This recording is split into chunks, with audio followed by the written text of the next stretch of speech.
നമസ്കാരം, മലയാളി വാർത്തയിലേക്ക് സ്വാഗതം.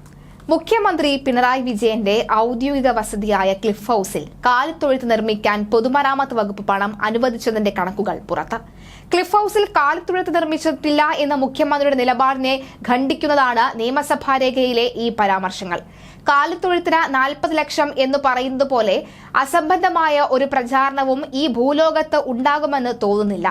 എന്തെല്ലാം പ്രചാരണങ്ങളാണ് നമ്മുടെ നാട്ടിൽ നടക്കുന്നത് എന്നായിരുന്നു മുഖ്യമന്ത്രിയുടെ വാർത്താ സമ്മേളനത്തിലെ പ്രതികരണം. ക്ലിഫ് ഹൌസിലെ തകർന്ന മതിൽ കെട്ടാനുള്ള തുക അനുവദിച്ചത് എന്നും മുഖ്യമന്ത്രി വ്യക്തമാക്കിയിരുന്നു. താനല്ല നിർമ്മാണത്തിന്റെ കണക്ക് തയ്യാറാക്കുന്നതെന്നും ബന്ധപ്പെട്ട ഉദ്യോഗസ്ഥരാണെന്നും വിശദീകരിക്കുകയും ചെയ്തു. പൊതുമരാമത്ത് വകുപ്പ് കാലിത്തൊഴുത്ത് നിർമ്മിക്കാൻ പണം അനുവദിച്ചതിന്റെ രേഖകൾ ഫെബ്രുവരിയിലെ നിയമസഭാ സമ്മേളനത്തിലാണ് സഭയിൽ അവതരിപ്പിച്ചത്. മരാമത്ത് വകുപ്പുകളാണ് സർക്കാർ കെട്ടിടങ്ങളുടെ അറ്റകുറ്റപ്പണി നടത്തുന്നത്. ഈ സർക്കാർ അധികാരത്തിൽ വന്ന ശേഷം ക്ലിഫ് ഹൌസിൽ പൊതുമരാമത്ത് വകുപ്പിന്റെ നേതൃത്വത്തിൽ നടത്തിയത് 1.85 കോടി രൂപയുടെ നിർമ്മാണ പ്രവർത്തനങ്ങളാണെന്ന് വകുപ്പിന്റെ രേഖകളിൽ പറയുന്നു. ക്ലിഫ് ഹൌസിലെ ചുറ്റുമതിലിന്റെ ഒരു ഭാഗവും കാലിത്തൊഴുത്തും നിർമ്മിക്കാൻ 34.12 ലക്ഷം രൂപ ചെലവഴിച്ചതായിരുന്നു പൊതുമരാമത്ത് വകുപ്പിന്റെ രേഖ. 2022 ജൂണിലാണ് കാലിത്തൊഴുത്തും മതിലിന്റെയും ഒരു ഭാഗം നിർമ്മിക്കാൻ മരാമത്ത് വകുപ്പിന്റെ ഉത്തരവ് പുറത്തിറങ്ങിയത്. ക്ലിഫ് ഹൌസിലെ നീന്തൽക്കുളത്തിന്റെ പരിപാലനത്തിനായി 1.85 കോടി കൂടാതെ 38.47 ലക്ഷവും ചെലവായി.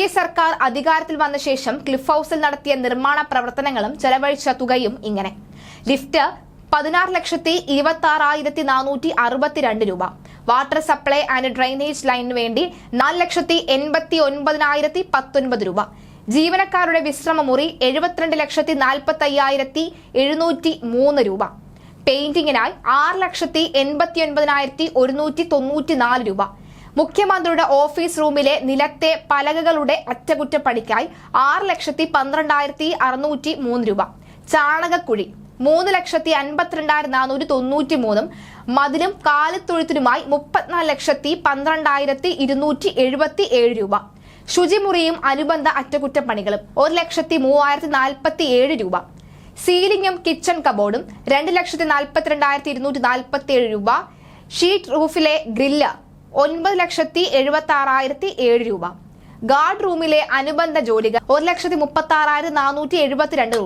രൂപ, മുറികളിലെ ഫ്ലോറിംഗും കിച്ചൺ ഷെൽഫും 6,86,054 രൂപ, സുരക്ഷയ്ക്കായി 28,72,540 രൂപ, വാട്ടർ സപ്ലൈക്കായി തന്നെ 4,30,140 രൂപ, ശുചിമുറി നവീകരണത്തിനും 1,42,127 രൂപ.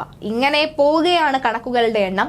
വാർത്താ സമ്മേളനത്തിൽ വന്ന പല തെറ്റായ കണക്കുകൾ പറയുകയാണെങ്കിൽ അതിനെ ഖണ്ഡിക്കാൻ തക്ക വിധത്തിലുള്ള നിയമസഭയിലകത്തുള്ള കൃത്യമായ വിവരങ്ങൾ തന്നെ ഉണ്ട് എന്ന് ഇപ്പോൾ വ്യക്തമായി കാണും.